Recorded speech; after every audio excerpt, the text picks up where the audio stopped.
Hey, Troy, got a Yes, sir. question. Okay. Have you ever wanted to eat something but it wasn't in season? Yes, there's been several things. I want to maybe some watermelon. You can't always get watermelon sometimes. Yeah, good fresh tomatoes, vine Oh, ripened, exactly. Exactly. crawfish. Oh, Mm. oh, that's the worst. Whenever you want a crawfish and you can't get it. Oh, I know it. So, that's the question that actually comes up this morning is related to that. It says, why did Jesus curse the fig tree when it says it wasn't season for producing figs? Okay. Comes from Mark chapter 11, start in verse 11. Let's read it very quickly. Okay. Jesus entered into the temple, and when he had looked around about all things, and now the eventide was come, he went out unto Bethany with the 12. And on the morrow, when they were come from Bethany, he was hungry. And seeing a fig tree afar off, having leaves, he came, if haply he might find anything thereon. And when he had came to it, he found nothing but leaves, for the time of figs was not yet. Mm. And Jesus answered and said unto it, No man eat fruit of these hereafter forever. And his disciples heard it. It almost seemed like, Jesus was just like so frustrated. He just takes his frustration out on this fig tree. And so the question would be kind of like, well, why did he do that if it wasn't time to produce anyway? I see.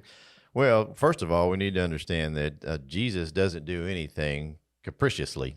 He is going to do things always, typically, to teach a lesson. He does. And if you just jump down a few verses, we actually see that this was part of a bigger plan to teach his disciples a lesson. Mm-hmm. And so if you jump down to verse 20, it says, In the morning as they passed by, they saw the fig tree dried up from the roots. And Peter, calling to remembrance, saith unto him, Master, behold, the fig tree which thou cursest is withered away. And Jesus answering saith unto them, Have faith in God. For verily I say unto you, that whosoever shall say unto this mountain, Be thou removed, and be thou cast into the seas, and shall not doubt in his heart, but shall believe that those things which he saith shall come to pass, he shall have whatsoever he saith. It's what you and I say all the time. All you have to do a lot of times to get the answer to a question is look at Context. context. It's always in the context. And right here, I love how simple it is in verse 22. Have faith in God.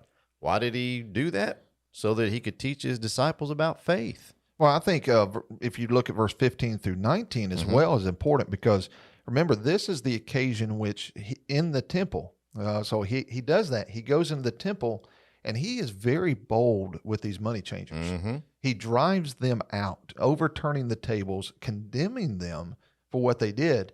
And now we see him with his disciples, and his lesson to them is trust, have faith in God, that when you speak, it's going to be done, because he understands they need to have the same confidence when they go out with his authority that he had whenever he ran the money changers out. Because think about all that they're going to be having to confront and deal with. That would be a very intimidating situation that would be impossible if they didn't have faith in God. Absolutely. And then look at the symbolism that's there as well.